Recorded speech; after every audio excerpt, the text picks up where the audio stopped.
Hey everybody, welcome back to Earthmote. I'm Randall. Today I have a product review for you, or rather two product reviews. Today we're going to be looking at new Big Dragon Games Unlimited's products. These are two accessories, the D30 DM Companion and the D30 Sandbox Companion. These are described as D30 based mechanics, charts, and tables to support and simplify the role of the DM. I have used them in developing and building out my own campaigns in prep work, and they are really great.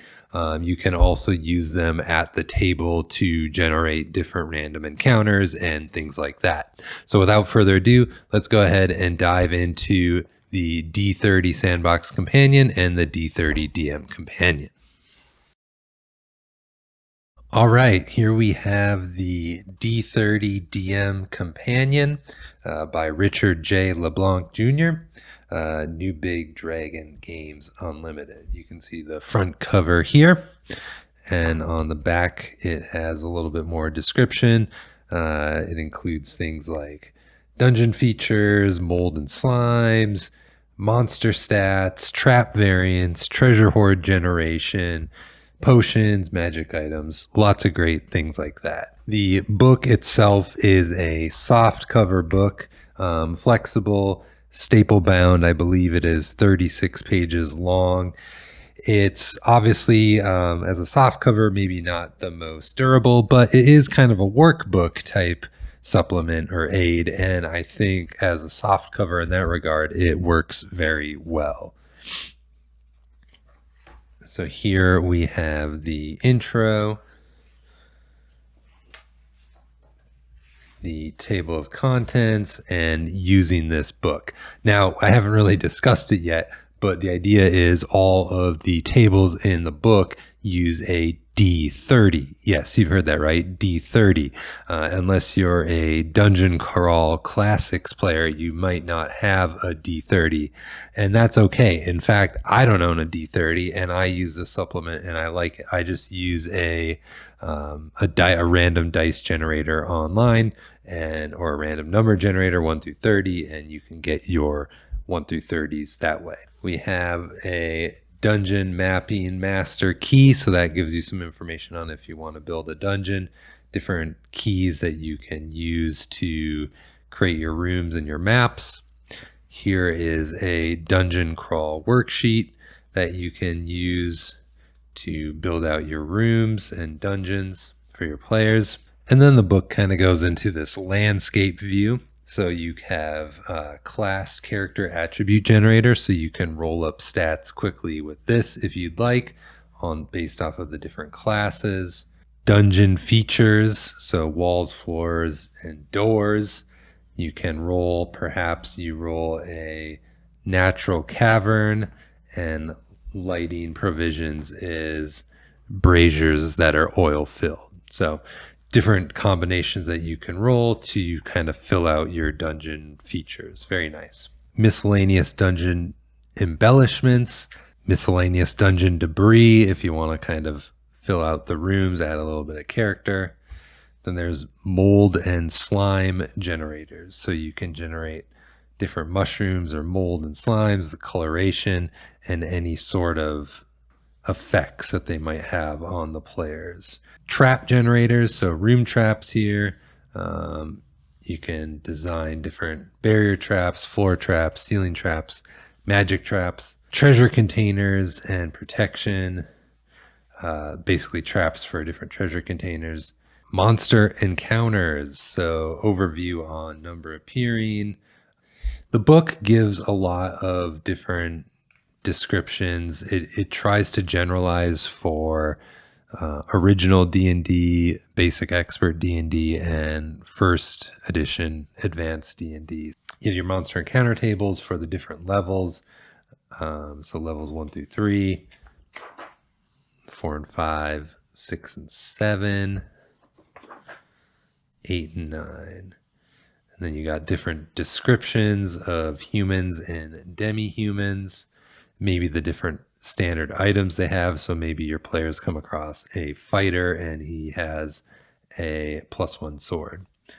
Pretty standard, but you can roll on those to get different magic items that they might be carrying with them. Monster encounter description. So this is kind of nice. This lets you, in a table format, has all these different monsters, their hit die, their AC, their attacks and damage, how fast they can move, saving throws. These are usually represented as a class. So like as fighter 1, then you could look up your fighter first level saving throw stats, and that's what they save as. And then any sort of special attacks. More monster encounter descriptions all the way through Z and zombie. So that's great. Quick treasure hoard generation. So this lets you roll your D30s to generate different treasures. Here are the treasure types that are presented in the different old school versions of D&D. The books, both of them are very dense in that you kind of have to learn the system and what he's talking about and how to use the D30 to generate things. But once you understand it and look at it yourself, I think it's pretty self-explanatory, but it's just it's a nice kind of uniform way to look at it. And then on the next page here, you have the quick treasure hoard generation 2. So this is rolling for your coins essentially. So if we had a treasure type A monster and I were rolling for my copper, in this case, type A here is the type I'm rolling. So if I roll a 7 or less on the D30, then there will be some number of thousands of copper pieces. If I roll an 8 or higher, there is no copper pieces present in that treasure hoard. So that's kind of how you use it and interpret it there. Magic item generation, a little bit more complex here with some legends and subscripts and postscripts to determine what magic items are there. What I do like though is this. So this is gems and jewelry generators. So you can roll for different gem types and their values. So you can give your players a bunch of different interesting gems in terms of currency.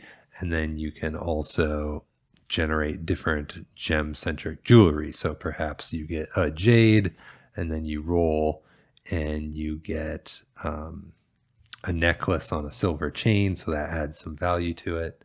There are also dwarven and elven type treasures. So if you roll a 1, it would be an elven anklet, or if you roll a 16, it would be a dwarven anklet, and that's the base value there. And in some cases, they might have a magical property. Magic item generation. So you can generate, what type of item is it here? And then its basic properties. So I think this is for weapons, if it's useful against a type of monster. Descriptions for your weapon or item, and additional properties that it might have. Just magical items, table 2, scrolls. So you can generate tons of different scrolls. You can generate the tube and scroll type. Lastly, he has some nice tables of magic items that he makes. And they're just they're nice. They're great. You can take them wholesale and just add them into your games, or you can roll for them and include them. So an example would be this hyper helm. You can usable by anybody. Description: peak plates, lightning bolt down the front. You get a faster movement speed, a +1 attack every second round. You resist sleep with a +5 bonus, and you sleep 1 turn after 5 turns of use. So you get exhausted from using it, but that's kind of cool, very flavorful. More magic items there, and then just a short index and open game license. So that is the D30 Companion.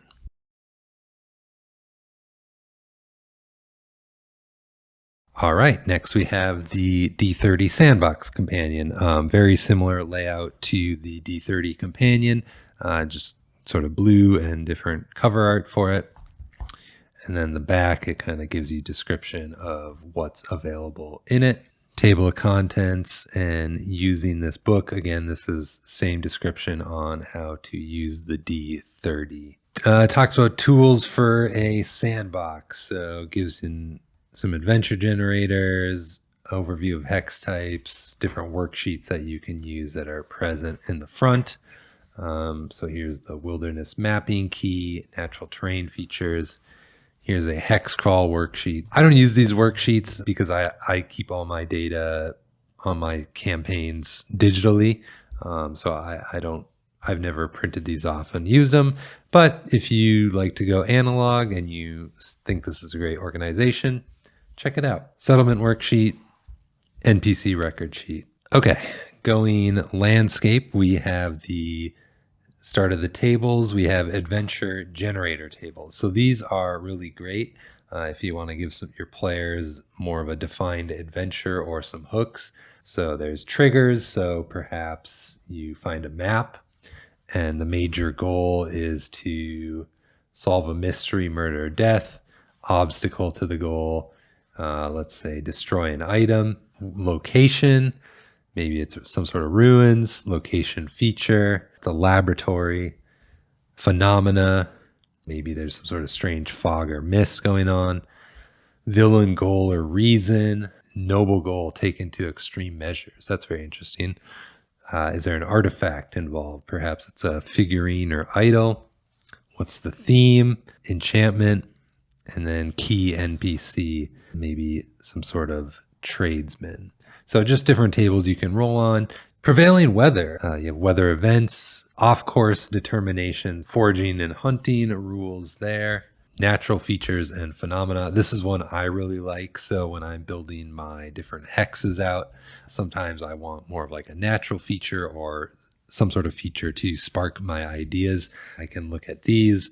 So you can use this chance on a feature. So in the hills, 6 in 30 chance for there being a feature. Or if you just want a feature, just roll for it and go for it. So for example, in the forest, maybe there's a grotto. Okay, that's great. Now I can add that into my hex description, maybe build that out a bit. Is a monster living there? Do they have some sort of treasure? What's going on in the grotto? If you're not a geologist or a kind of a geography nerd, you might not know what some of these features are. He does a really nice feature and kind of lists out some of what those definitions are on those. Settlements and inhabitation by population density. There's a runes generator, so that's cool. You can figure out what type of rune it is, the state, the type of decay. Is there any inhabitants in it now? And then he has a table suggesting rune inhabitants by type and general level. So that's cool. Temple generators, cult generator. This is pretty cool. If you need a cult classic villain faction, you can go ahead here and roll up some stuff. I've used this in the past, so you can kind of use this to generate a name. So like the blank of blank. So if I roll, maybe the Fellowship of the Skull. Okay. What do they worship? Well, maybe a lich or something like that would make sense. What's their immediate goal? Destroying libraries and books. Magical place generator. So again, you can roll the place and then its name. So maybe we have that grotto.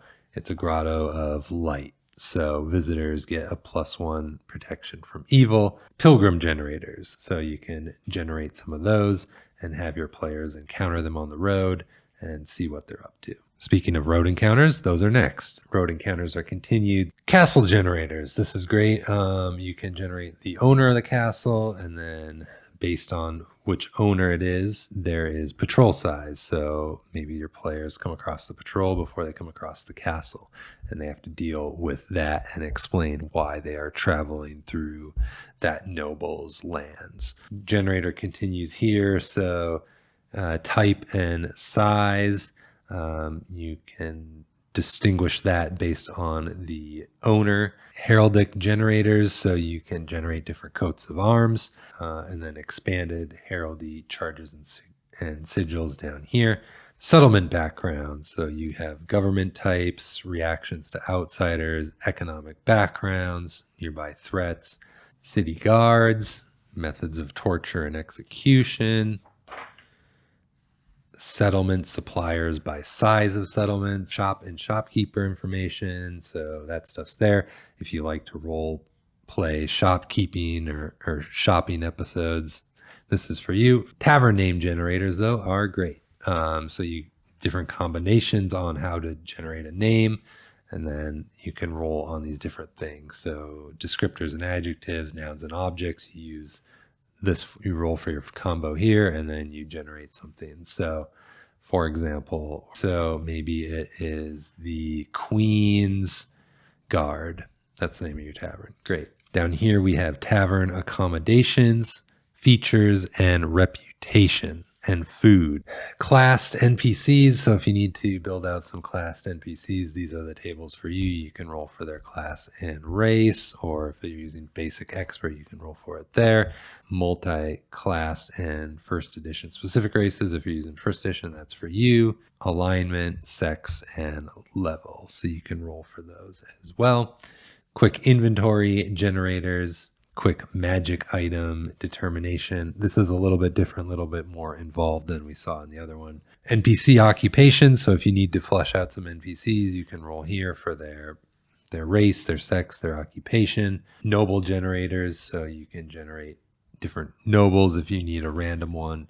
Make that up. You can generate household officers. Sage generator. So this is kind of cool. You can use, I believe this is largely based off of first edition sages. So you can determine your sage's area of expertise, their minor fields of study based off their major field, and then their specialities you can roll here. If you use sages, I think this is a cool one. And you probably should use sages because that's a great way to let your players interact with lore as they choose to do so. NPC physical traits. So these are physical traits. So body type, skin tones, facial type or features, eye colors, hair color, hair length, facial hair, and then NPC persona and behavior. So motivations, great for NPCs, inspiration, personality, quirky behavior, bad habits, and burdens. Further NPC background informations, NPC language determination, and then lastly, we got henchmen and hirelings recruitment. So conditions for recruitment, whether they're less favorable or more favorable, reactions to offers of employment, monster reactions if you want to try to recruit a monster, and then different recruitment modifiers. And then lastly, we have the index. So overall, I think they are really nice products. Again, they're, construction, maybe not as durable as a hardcover, but in their workbook-like structure, I really like them. I use them mostly in preparation for my games. I don't use them running at the table. Again, I don't even own a D30, but I think they have a lot of great information. They can really help you flesh out your world, whether it's generating a dungeon or generating a hex or generating an NPC. It's got a lot of great stuff there. Can really help you out. So looking at the price on these two, when I looked online, you buy the physical copies through Lulu. They're about $12 per book, which isn't too bad for a little soft cover book. And then if you want to buy PDF versions, those are available through DriveThruRPG. And one was $5, and I think the other one was $3. So pretty reasonably priced PDFs. Overall, like I said, I enjoy them. There is a little bit of a learning curve on how the tables work with the D30s. A lot of it's described in the first kind of one page at the beginning of the book, but understanding that is, a little bit of a curve there, and then they can be a little bit dense. You just have to kind of look at them and understand them. But lots of great information in random tables, which I love. So if you like that too, consider checking them out, even though they have been around for a while. I don't think they are too well known, maybe outside some OSR communities. So go ahead and check them out if that interests you. This is another review by Earthmote. Thanks for watching, and I will see you in the next one.